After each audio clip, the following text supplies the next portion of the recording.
Hi folks, this is Tony coming to you from New Zealand, and welcome again to the Minute to Midnight Show.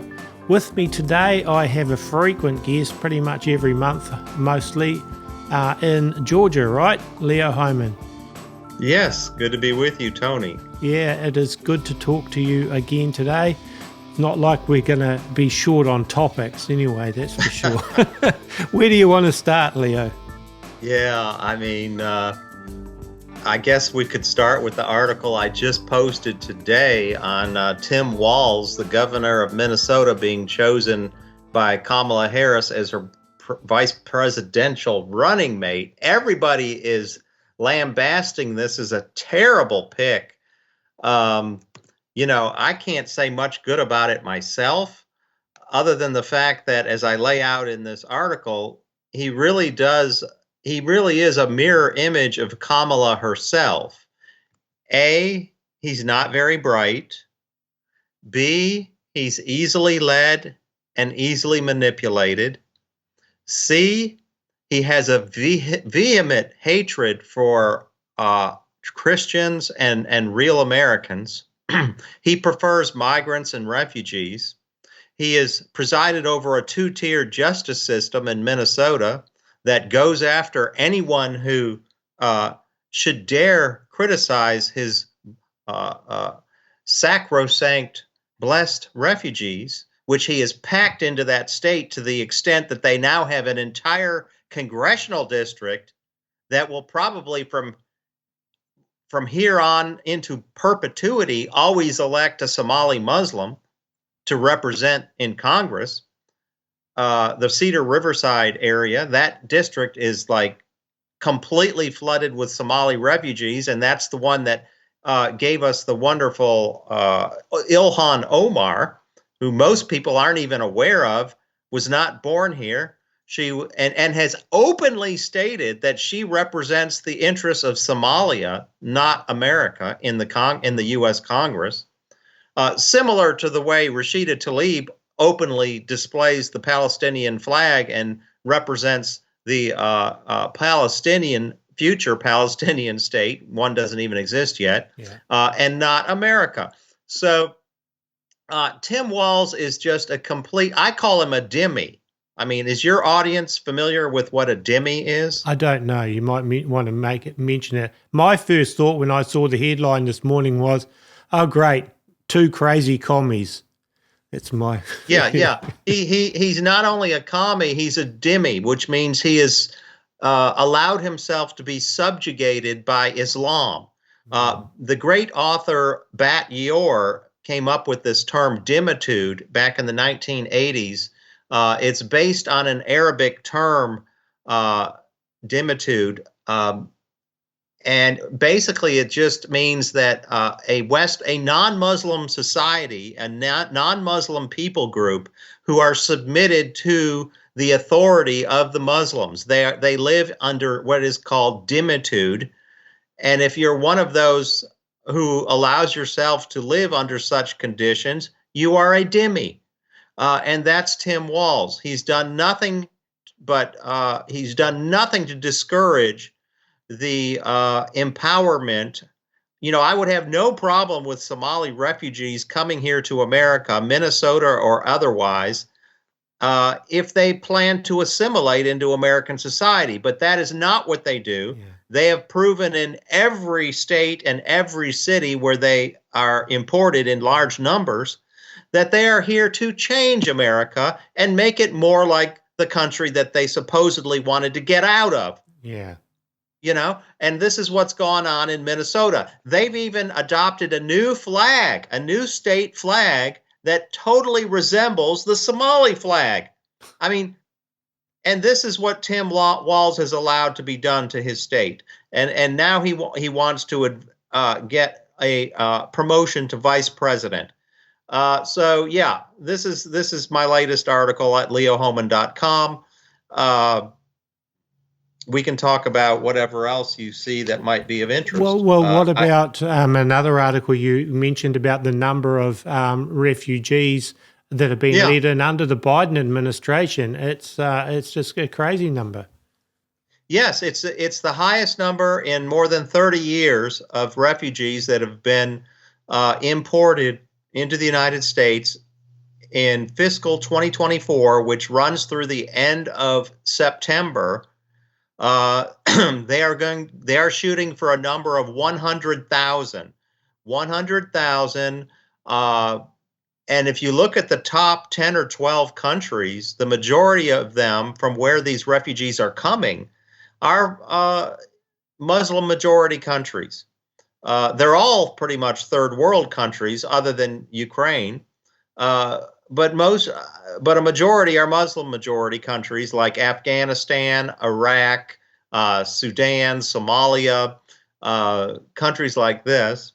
And we're just heaping problems upon problems. Even if they're peaceful and not jihadists, what tends to happen, and I've done all the research on this for my book, Stealth Invasion, which came out in 2017, I document in that book how even if you put the issue of violence and potential terrorism aside, 70% or more of these refugees get on the public dole and never get off of it. So it's a losing deal for the American taxpayers because we're importing not the best and the brightest from these countries, but the most dependent and the most the people who are would be the most supportive of socialism. Right. Because they're on the dole. They're immediately getting food stamps. Their children are educated in our public schools. They are getting they're getting cash supplements from the federal government and from NGOs. You can just go right on down the list. If it's a federal government handout, they've got they're standing in line with their hand waiting. So it's not a good deal for the American taxpayers. And what about, have you been following what's been going on in the UK with the riot? Yes. Yes, 3 little girls brutally stabbed to death by a son of a Rwandan migrant. He's a son of parents who migrated there from Rwanda. 17, 18-year-old kid. I think he just turned 18 at the time of the stabbing. Injured 10 other people besides the 3 girls that he killed. And then what happens? This is a very interesting topic, actually. I'm glad you brought it up because I haven't really written about it, but I have been looking into it. What you have is a problem. It exists in almost every Western country where the government imports a large number of refugees, opens its borders to illegal aliens, and generally abuses its native citizens, not only financially, as I've already described, with the huge burden on the taxpayers, but the amount of criminality. These 3 little girls were brutally hacked to death by a man with a steak knife. He was not a Muslim, I don't believe, so I'm not pinning this on Muslims, but he was a migrant from a third world country that doesn't share American values. And then British values in that case. Yeah, exactly. British values. Let's just say Judeo-Christian values. But look at how the government handled this. They kept the information sealed for days. It was rumored to have been a migrant, which of course he was the son of a migrant, yeah. Next step up from that. But they didn't say who he was. And so because of the rumors, a lot of people assumed that he was a migrant, that he was Muslim, because they've had a history in the United Kingdom of knife attacks by Muslim migrants. They're off the charts the last 10 or 20 years as they've increased the number of these refugees and migrants that are coming into the country. And so by them withholding the information, they allowed rumors to get going and people to assume the worst, that it was another Muslim stabbing. And because it involved 3 little girls, British girls, it's even more heinous, more disturbing. And so what happened? People get furious when they hear this. A second girl has died. A third girl has died.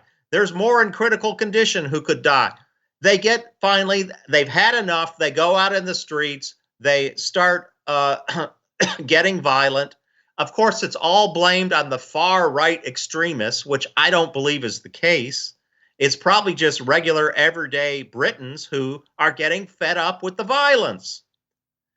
And the government did nothing to quell the violence by withholding this information for days.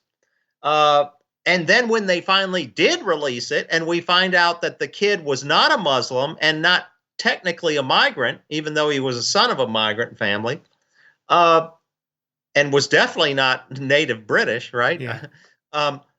So when they finally do release that information, now you've got the Muslims all stirred up and wanting to get revenge. And so now they're attacking regular white British people on the streets. And now you've got complete mayhem going on. I think it was all by design. Why do I think that? Yeah. I think that because look at who's benefiting from all of this chaos, murder, and violence in the streets. It's the government. Keir Starmer, the new Prime Minister of the UK, has come out and said that they are going to now crack down on free speech, both online and in the public domain, because of all what's going on. Isn't that convenient? Yeah. This is the design of, and this is the goal, the mission of the globalists and their puppets like Keir Starmer, to take away our freedom of speech, our freedom of assembly, our freedom of the press. You can't write anymore the truth if it doesn't line up with the government narrative. Freedom of religion, freedom to bear arms in America. All of these freedoms are going to be up for grabs due to these manipulations of the right-left paradigm. That's what's going on. That's why the globalists have fomented this right-left paradigm, this Democrat-Republican, if you're in the United States, conservative, labor, if you're in the UK. They exploit this paradigm, this divide that they've created in society to get their policies passed. As I said, look who's benefiting from all this chaos. It's not the people who want freedom. It's not the Muslims. It's not the migrants, and it's not the native population. All it's doing is causing the wheels of power to flow from the people to the government. Do you see that happening in New Zealand as well? Yeah, not at the moment to quite that extent, but on a smaller scale, yes. But the power's going to the government, but ultimately what it's doing is not going to the government, it's going to the people that control the government. So the government's then their puppets. Yeah. That's why I said the globalists and their puppets that they have installed at the heads of all these governments and among these what I call formerly free Western countries. Now, I did read something very disturbing about New Zealand yesterday regarding, forced things that will be put into people's bodies. So I see it's going on in your country as well. I can't think of a Western or Western-oriented country that is not under pressure to destroy freedoms right now. We are living in really a new dark age, in my opinion, in terms of our freedoms and liberties being crushed, and most of it's being done by manipulation of these false puppet leaders who do not represent the people. They represent the globalist entities, the Council on Foreign Relations, the Bilderbergs, the Trilateral Commission, the World Economic Forum, and the United Nations.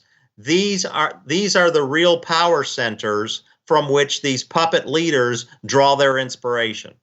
And this is the thing. I can't think of one country in the world that you would want to go to at this point in time to think, now there's somewhere to go to escape from it all. I mean, it's everywhere. And it's like a noose that's slowly tightening. Well, not, it's not even that slowly, but and then when they introduce the next major crisis or polycrisis series of them, then the noose will be, the last bit of it will be tightened and you won't be able to escape. That's how I see what's happening. And here as well, we got rid of the socialist government under Jacinda Ardern and so forth, and we've got a coalition of supposedly more conservative parties.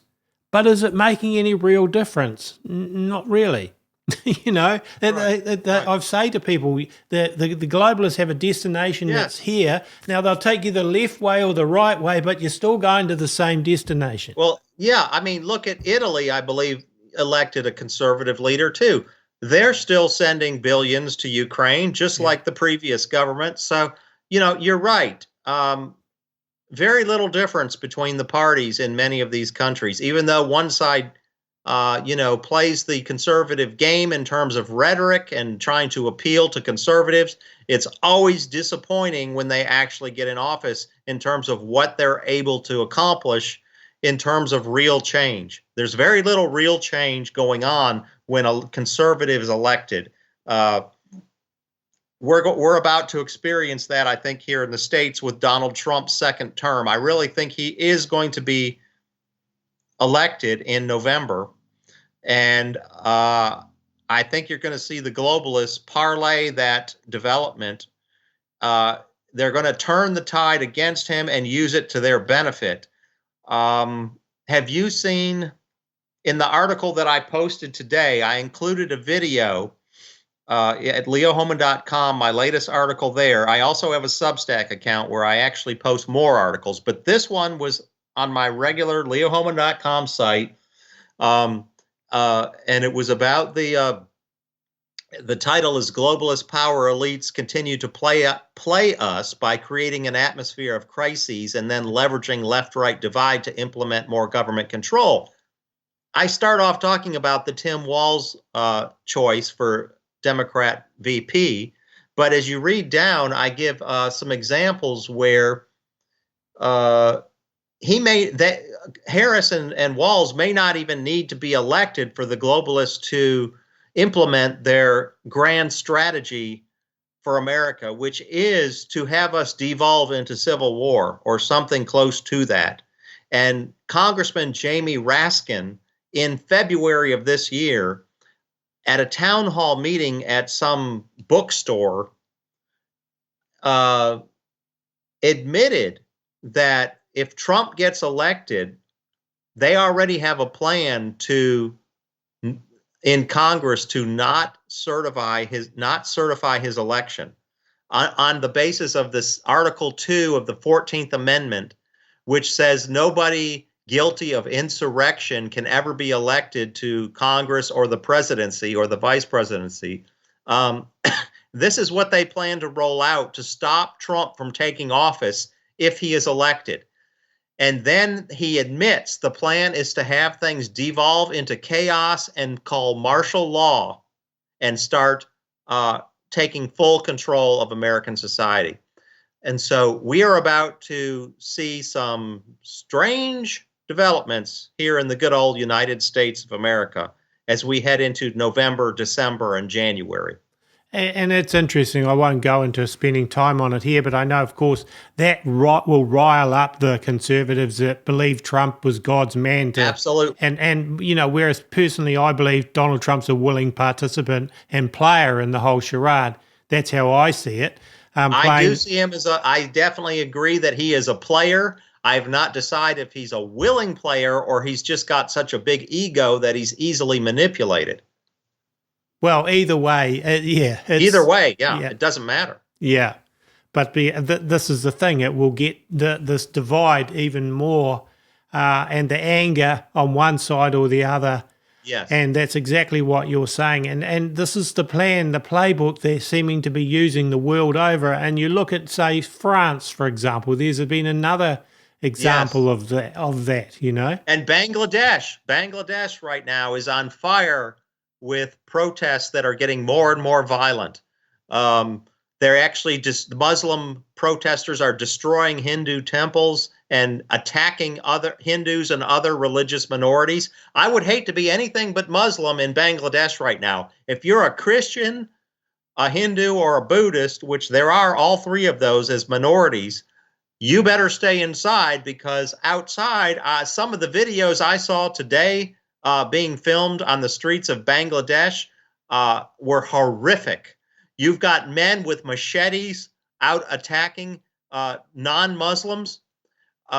It's very, very precarious right now. We've seen similar demonstrations in other countries. You mentioned Paris. We've got the UK on fire.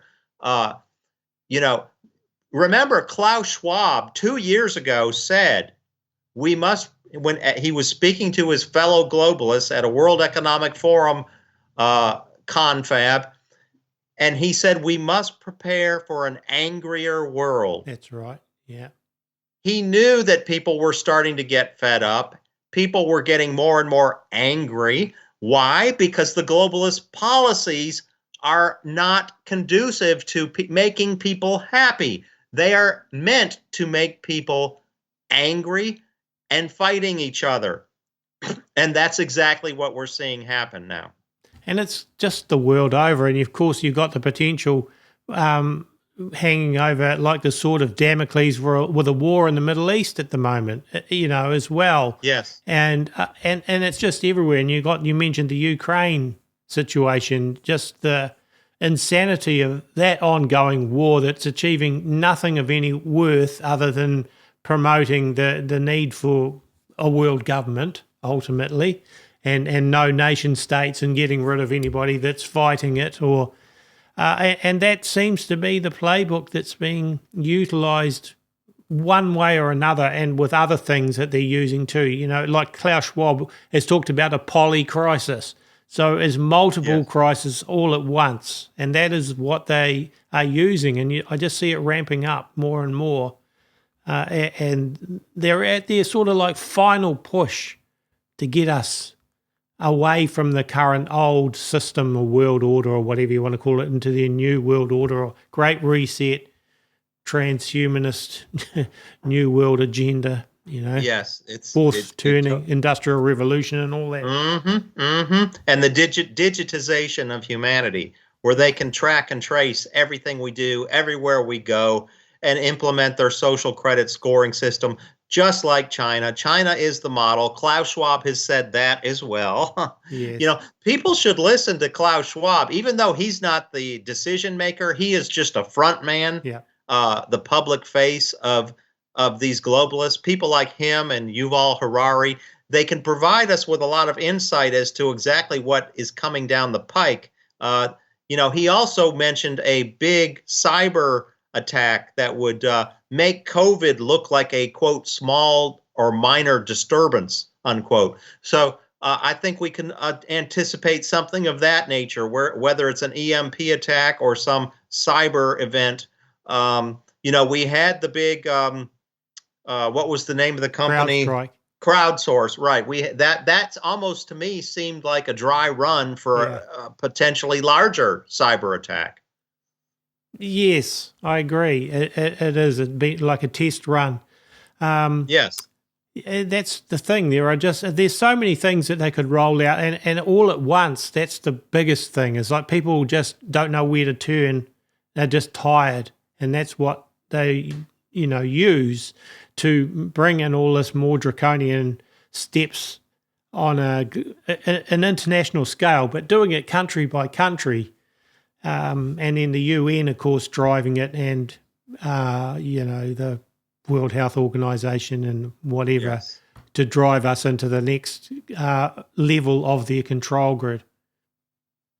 100%. And did you see that there was a World Health Organization aligned medical doctor came out yesterday, I believe, and proposed that NATO troops and UN troops be implemented in some of these nations to make sure that what he called anti-vaxxers are dealt with in a very militant, should I say, authoritarian manner, for lack of a better description, because you probably get your video erased from certain platforms if we say any more. But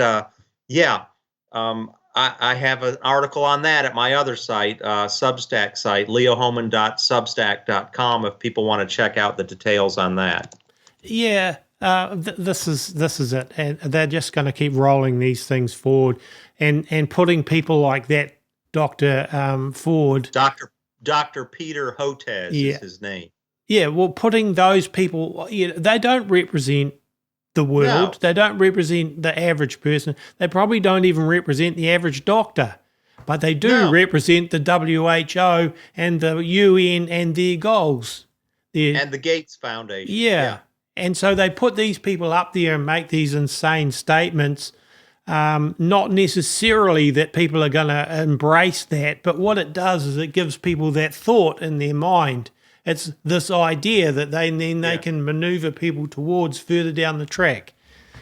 That to me is how they do it. They don't necessarily expect they're going to achieve what they want initially, but they get this into the people's psyche. They plant little seeds, and they just keep growing the conflict and the divide between these different groups. So before we close, Leo, can you just give us your two websites again, and any final thoughts you may want to bring across that I haven't thought to mention?